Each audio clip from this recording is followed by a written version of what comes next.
Guys, അപ്പം ഇന്നത്തെ video എന്ന് പറഞ്ഞാൽ ഞാൻ ഇന്ന് ഇട്ട വീഡിയോ അല്ല ഗൈസ്. ആ വീഡിയോ ഉണ്ടല്ലോ, ഞാൻ മൈൻക്രാഫ്റ്റിൻ്റെ മോർ TNT ഇല്ല ഗൈസ്, അത് ഇട്ട കഴിഞ്ഞപ്പം അതിൻ്റെ ലാസ്റ്റ് സെക്കൻഡിൽ ഞാൻ TNT ഇടുമെന്ന് പറഞ്ഞില്ലേ, ഇനിയും കൂടി TNT ഇടുമെന്ന് പറഞ്ഞില്ലേ ഗൈസ്. അതുകൊണ്ട് അപ്പം ഞാൻ അതിൽ ഞാൻ സ്റ്റോപ്പ് ചെയ്തില്ല. അതിൻ്റെ കാരണം എന്ന് പറഞ്ഞാൽ നമ്മൾ കുറേ TNT വെച്ചില്ലേ, നമ്മുടെ ഫുള്ള് TNT എക്സ്പ്ലോർ കഴിഞ്ഞ്. എന്നിട്ട് അതിൻ്റെ മുമ്പ് എന്ന് പറഞ്ഞാൽ എന്താന്ന് പറഞ്ഞാൽ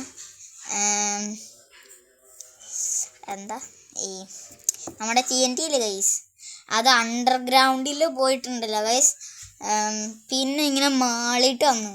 പിന്നെ അപ്പം ഞാൻ ഇട്ടുകൊണ്ടിരുന്ന TNT അതിങ്ങനെ പൊട്ടിത്തെറിച്ചു. അത് രണ്ടും കൂടി പൊട്ടിത്തെറിച്ചു. ഞാൻ വിചാരിച്ചത് എന്താ ഇങ്ങനെ പൊട്ടിത്തെറിക്കണേന്ന്. അപ്പോഴാണ് ഫോൺ ഹാങ് ആയിപ്പോയെ. അപ്പം അതുകൊണ്ടായിരുന്നു ഗൈസ് അവിടെ നിന്ന് സ്റ്റോപ്പ് ചെയ്തത്. പിന്നെ നിങ്ങൾ വിളിച്ച് പറയാൻ നോക്കിയതായിരുന്നു നിങ്ങളോട്. പക്ഷെ എന്നാലും വീഡിയോ അപ്ലോഡ് ചെയ്ത് ഗൈസ്, അതുകൊണ്ടായിരുന്നു ഗൈസ്. അപ്പം ആ വീഡിയോ ഇഷ്ടപ്പെട്ട ആൾക്കാർ ലൈക്കും സബ്സ്ക്രൈബും ഷെയറും ചെയ്യണം കേട്ടോ ഗൈസ്. എൻ്റെ ഷോർട്ടിലും വീഡിയോയിലും. Bye bye.